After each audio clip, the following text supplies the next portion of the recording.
Hey team, Ben Nash from Pivot Wealth here, and today I'm pumped to be here with Sarah. Sarah's one of our lovely clients, just been through the planning process just over the last few months, and I'm keen to, I suppose, from your side, Sarah, see how you found the process, what some of the light bulb moments were, and download some of your tips for other people thinking about going down this path. Sarah, thanks for being here. My pleasure.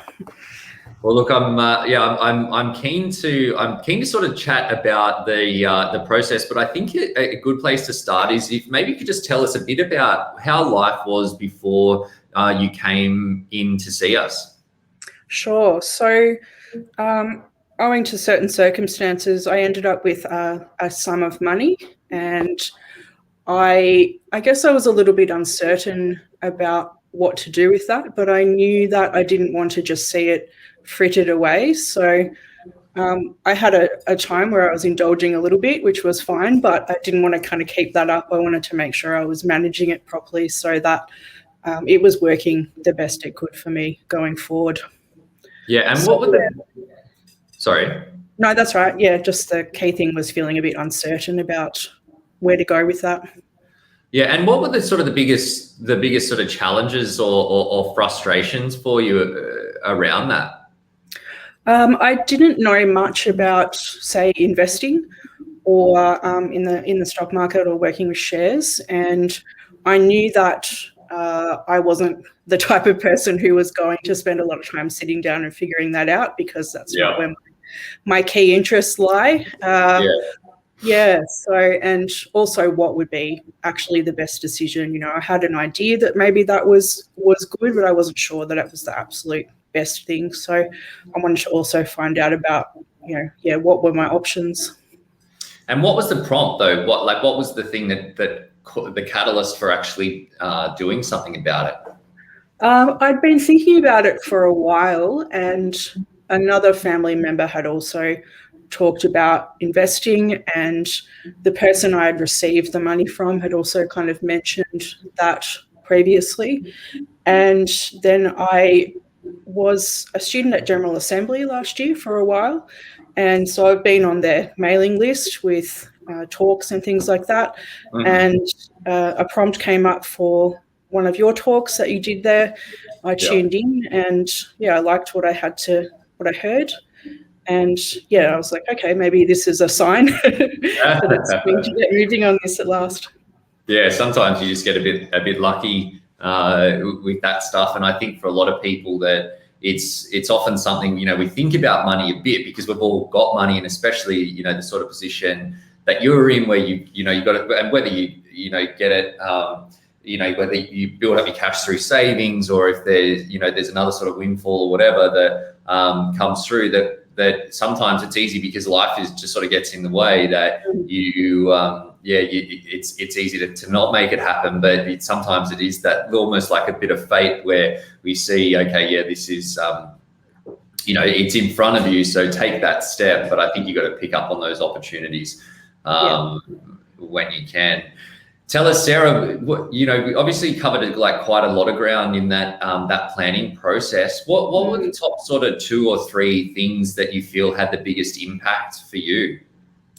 I think the detailed information I had to provide initially was useful for me to see, what were my expenses, and then how that was taken and transformed into financial modelling for quite a few options for me as to what I could do, and across quite a lengthy time frame, and how that would impact me going forward. So I think those were probably the key things, and just being able to kind of talk them through as well.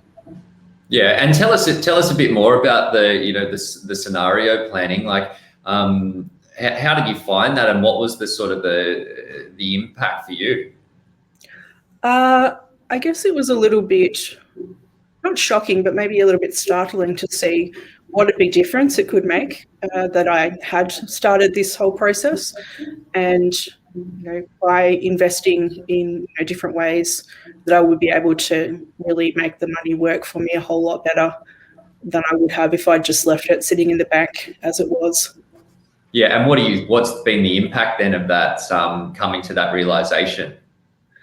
I guess feeling more confident to take a risk with that, into working with shares, and seeing it as a long-term process as well, I suppose. But that's good for me because we're not getting any younger, so I can kind of feel more confident that I'll be fine during retirement and all of that sort of stuff, and Yeah. able to help out the people I want to help out in my life too. And it's amazing how those sort of what can seem like sometimes smaller shifts, they have such a big impact over time. But you mentioned, Sarah, about like previously not knowing that much about like investments or markets, how it works. Can you sort of take us through the journey that you went through around investing? Yeah, so I suppose I had a vague idea, and I had I guess, a notion that the best thing was to have a diverse portfolio across a range of things, and so I was able to kind of have that confirmed, and I was led quite thoroughly through what would happen with that, and how the process will work. And I liked as well that there was, some risk management involved around that as well, which helped me be a little bit more confident, and conservative sort of estimates rather than bold promises that might not come to fruition. Yeah, and it felt quite open and transparent to me throughout as well. And so I'm sort of slowly learning bits and pieces of terminology and and how it will Yes. work. So, it's going to take a while, but it's a good start. It is a journey, and we fully recognize that it's as much as we feel that you need to cover sort of all of the key topics and bases when you do your initial plan, so that you can know that nothing is getting missed, but two, that you get that complete picture of what's going on with your money. But that's sort of why with our ongoing service, that we have that in the 6-month mark, we do another investment deep dive, so that you can really then like look at it in isolation, obviously as part of your overall plan, but look at it in isolation so that you can take the time to say, okay, these are the things. And as much as we try to de-jargon as much as possible, that it's good for you to sort of know some of those things, so when you come across them in the wild, that you can you sort of know what the things are. But I think your other point on risks, and one of the biggest barriers that we see to people when it comes to their investing, is just not really being clear on where the risk is coming from. And it's, you want to know where that risk is coming from so you can see how you can manage it. And that's what allows you to get that confidence that you're not sort of missing something that could be causing you trouble down the track. Is that something that you found in the investment deep dive, or that give you the confidence to move forward? Yeah, definitely. I would say I was quite nervous initially because, I was dealing with something I'd never dealt with before, and there's always that fear that, it is a risk, and what happened if I lost everything. But I grew in confidence over the conversations that I had, and I could see that because it was a long-term strategy, things would, highly likely to even out over that long term. And yeah, so I was able to much more confidently move forward with that than I would have otherwise.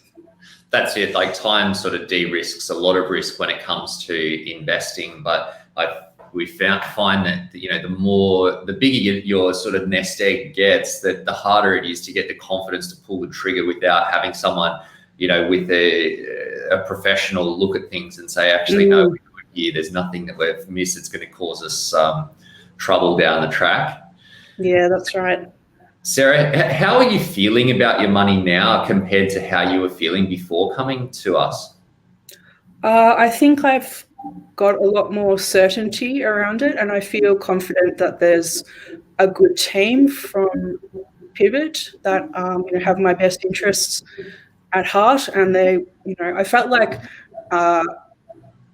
you were really taking the time to figure out about me, not just about the money. So, kind of how I wanted to live my life and not sort of forcing me to go one way or the other just based on financial return. And also the setting up of, the different ways to manage a budget and things like that are really useful to me as well. Things that I knew would be good to do, but hadn't kind of taken the time to set into action. Yes, and I think that you need, it's not just about the money, it's about your life and who you are and what's important to you, because the right thing is the balance sort of between the two. So it's if someone's looking at, and this bothers me when I see stuff online to say that, this is what you should do, or this is what you should do, but there's no one pathway to success with your money, because it's really the right decisions for you, or the best decisions for you, depend on where you're at now, what's going on now, what's how you want things to be changing in the future, and what's important to you at that time as well. So unfortunately, no one just pathway for success for everybody. But Sarah, I think, like, before people start with this, with getting financial advice, they often don't know what it is or what they should expect. What surprised you most about the process? I think the detail that went into, finding out everything about me and how my money what was happening with my money at present, and then how that could be modeled going forward, and all the different models that were done for me to show, this is option 1, 2, 3, whatever. I think that was not entirely unexpected, but it was impressive. Well, thank you for saying that. I'll have to pass that on to Marcus. But I think that people do sort of tend to underestimate how robust you need to be. If you're thinking about making big decisions around your investments or buying property or selling property or whatever, that it's sometimes people think that it's something that we could just have a chat about and say, oh yes, you should do this or you should do that. But when it comes time to, making decisions that are going to impact you for years into the future, that we need to be really confident that you've covered all of the bases, and that there's nothing sort of unexpected that again, that's going to impact what the decisions are that we're making today. What you mentioned, that a couple of times, the scenario planning and sort of seeing the different options mapped out for you. What sort of shifted? What shifted for you as a result of seeing that?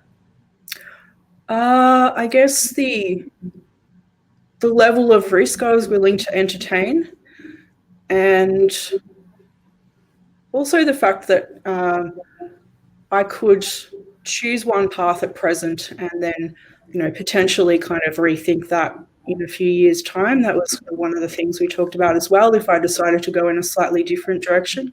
So I guess that ongoing kind of check-in to make sure that that's still going to be working for me in the future as well seemed important.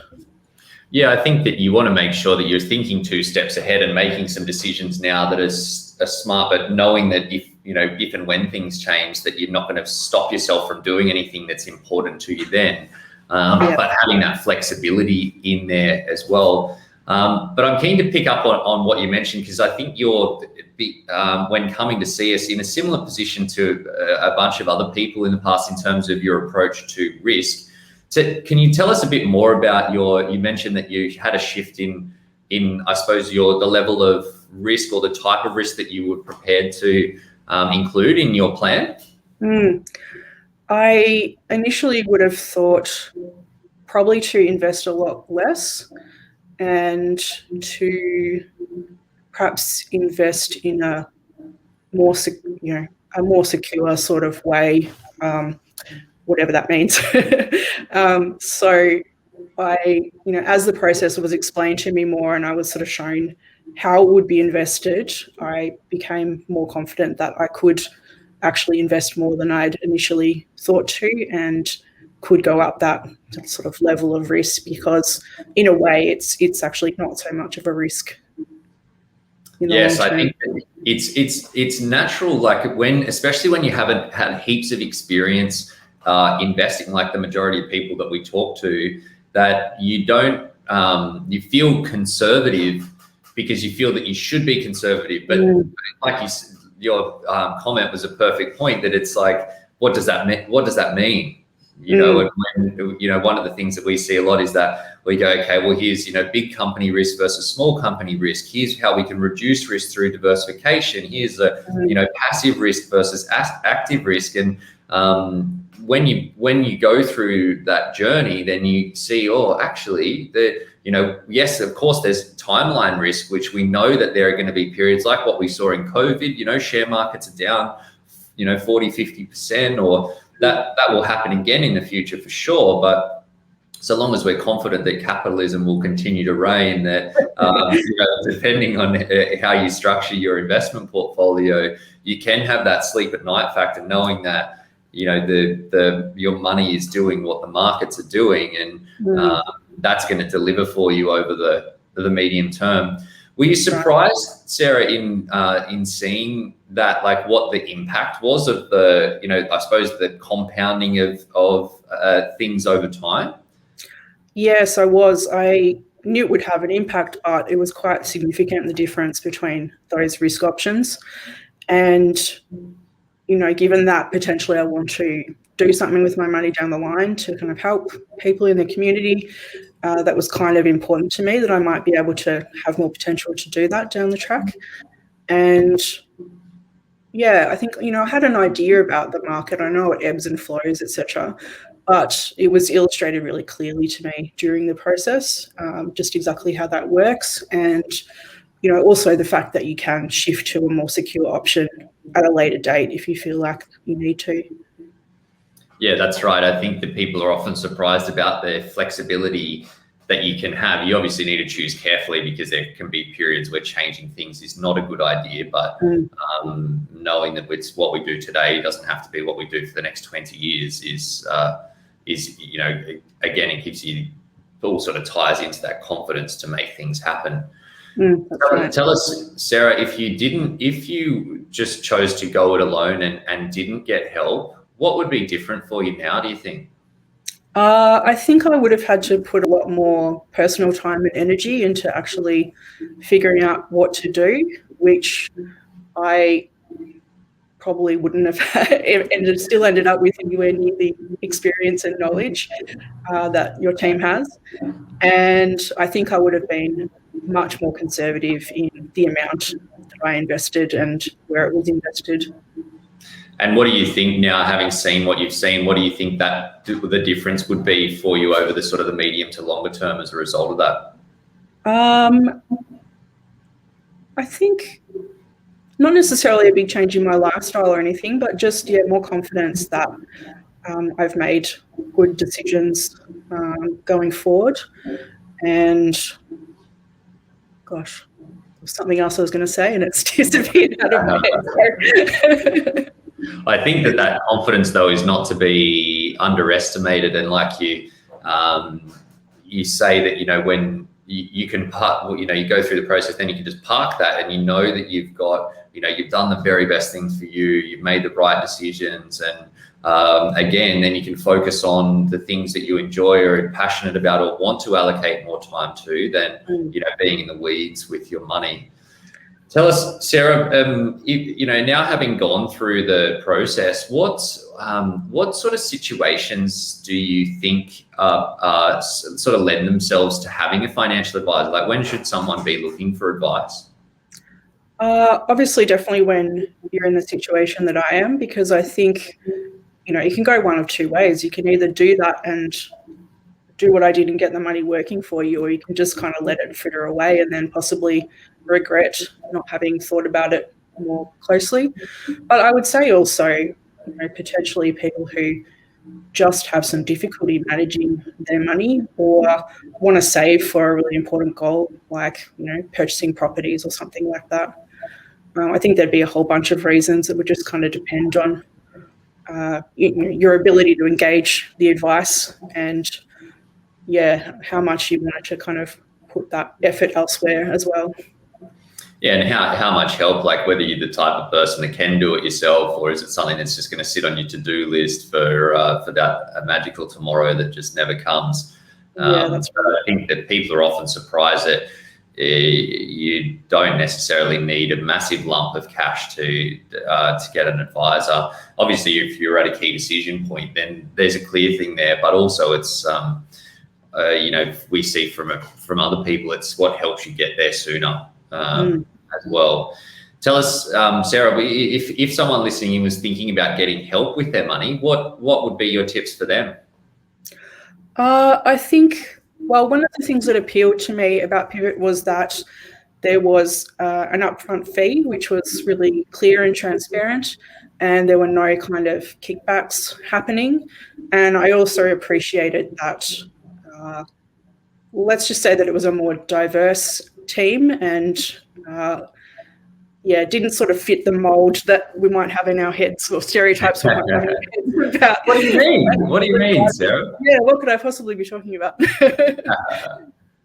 So I think it could be important to make sure you've done your research around that, like what's actually happening behind the scenes with these people. There's been a lot in the news in the past about that sort of stuff going wrong for investors. And just making sure, I suppose, that your needs can be met.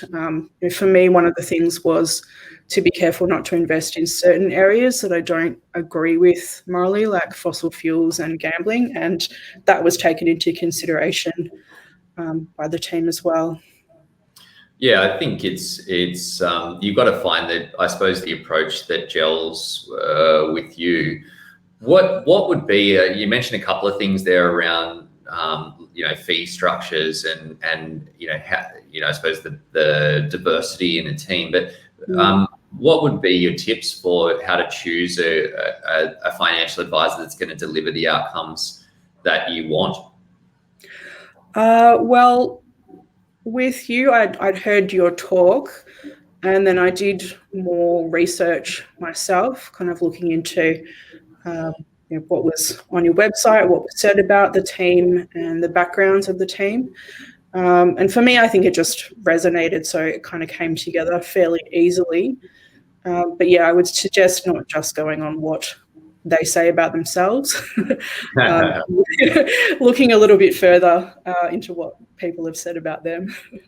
Yeah, and I think that thankfully, the internet these days, that it's difficult to sort of hide, which I think is a good thing. You want that transparency with whoever that you're, whether it's a financial advisor, a mortgage broker, a real estate agent, or a property buyer's agent, or whatever. So take the time, look at the reviews, look at the, if you can see what their clients sort of look like and team, so that that it's going to be someone that it lives up to what they say, because otherwise you could sort of you just want to make sure that substance is there behind the scenes. And also for anyone sort of listening along, if you should be able to ask lots of questions. And I know that we did, we spent a fair bit of time chatting at the start to take the time and say, how does this work? What are the things there? How do you tackle this particular situation? What is your general, what is the house view around buying property, selling property, buying shares? And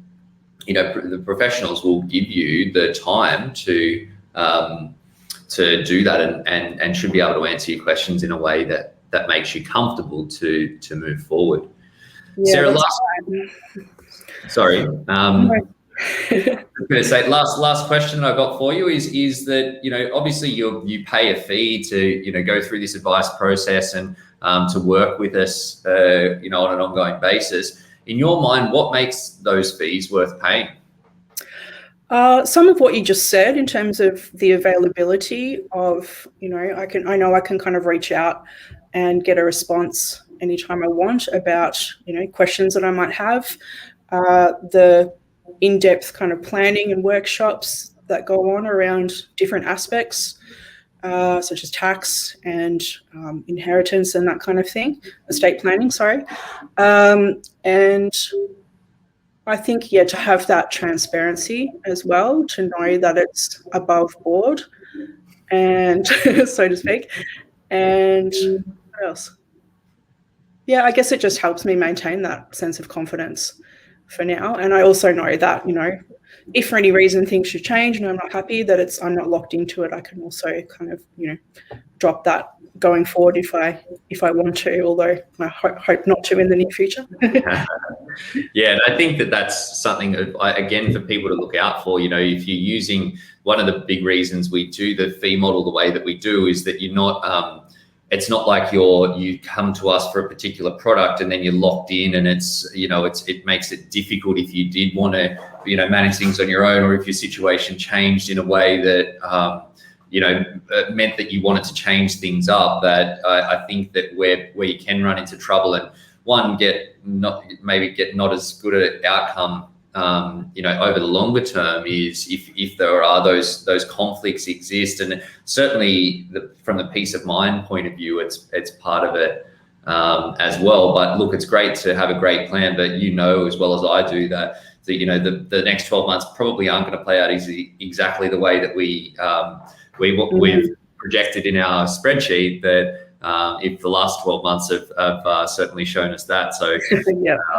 I think that, we're positioned to be able to continue to build your financial knowledge, yes, but knowing that you've got the support that's there when things do change, as they definitely will.